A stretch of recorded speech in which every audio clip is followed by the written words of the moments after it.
deprive Daniel of his 5th and 14th Amendment due process rights. And as a result, the Criminal Appeals Court should reverse Daniel's judgment and sentence.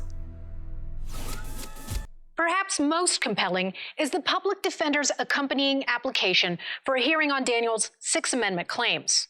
This document goes into detail about the crucial mishandling of the DNA evidence, not just by the prosecution, but by Daniel's own defense attorney.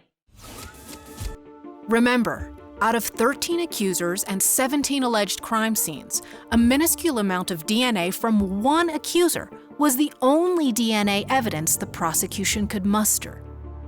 And that accuser, as we showed you in Daniel in the Den Part 2, was the troubled teen who told her mother that Daniel was a, quote, hot cop who she wanted to, quote, date. Brian Bates told me about that bizarre detail, not reported in Oklahoma media last fall. What did your daughter tell you? She said, I met this really hot cop. He told me I had a couple warrants, but he said, don't worry about it.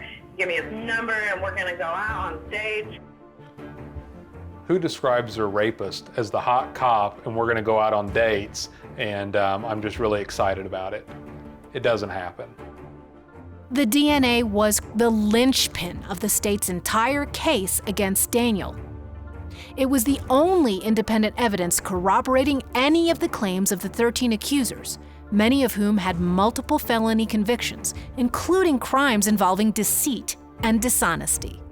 In a sworn 10-page affidavit, highly regarded forensic biologist and DNA expert Dr. Michael Spence of Spence Forensic Resources in New Mexico laid out the devastating case against the state's, quote, faulty and scientifically unsound presentation of the DNA evidence. Fragments of DNA. Dr. Spence blasted Oklahoma City PD crime lab detective Elaine Taylor's, quote, failure to identify the vaguest hint of any staining at or near the fly and crotch area of Daniel's pants.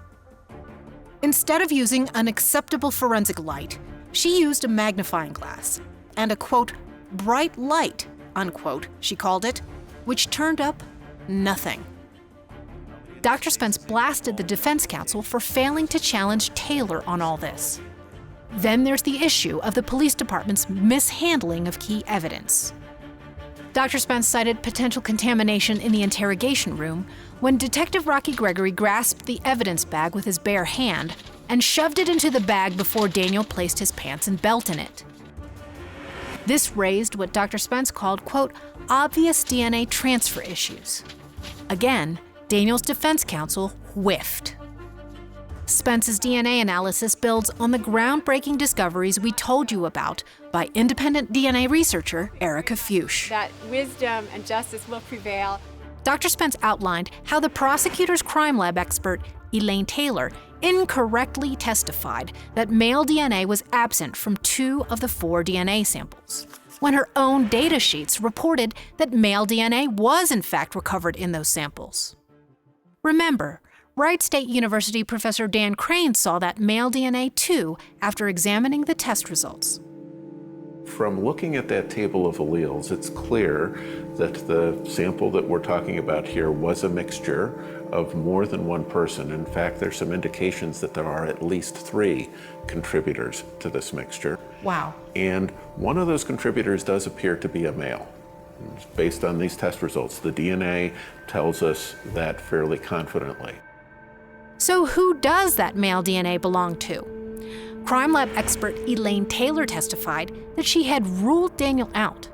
But Dr. Spence cited Taylor's own report that one of the DNA swabs was an inconclusive mixture with insufficient data, meaning that she could not rule out Daniel as a contributor, as she erroneously did in sworn testimony. This is important because the prosecution baselessly argued that the absence of Daniel's genetic material meant the DNA must have come from vaginal fluid from the teenage accuser. Dr. Spence further scrutinized the 4 DNA swabs of the zipper area on Daniel's pants that Taylor took. The first and second swabs were minuscule mixtures of DNA associated with the teen accuser, male skin cell DNA that could have been Daniel's, as well as unknown DNA that didn't belong to Daniel, his girlfriend at the time, or 3 accusers, including the teen who all claimed he sexually assaulted them on the same day. Dr. Crane underscored why these mixtures are so problematic. It's important to bear in mind, like for the 17Q2 sample, the laboratory's conclusion is that that is a mixture of, I believe their conclusion was at least 3 individuals. So their conclusion was at least 3.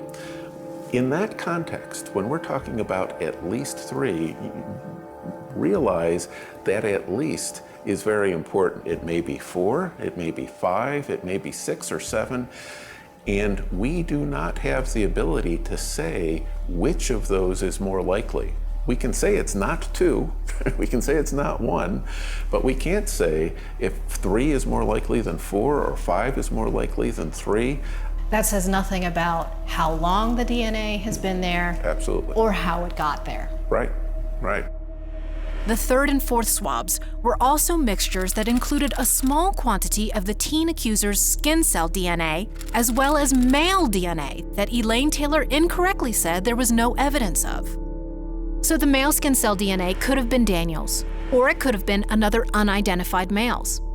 The bottom line is that Elaine Taylor contradicted her own findings and misled the jury about the results, their implications, and the likelihood that DNA presence was simply the result of innocent DNA transfer. And Daniel's lawyer failed to nail Taylor down. As Daniel's direct appeal winds its way through the courts, the scientific and law enforcement community's awareness of Daniel's case is growing. Several other forensic experts and investigators have shared their concerns with me about the shoddy testimony and analysis that led to Daniel's convictions. We will continue to report on the case, shedding light on the facts instead of clinging to false and incomplete narratives, as so much of the Oklahoma and national media continue to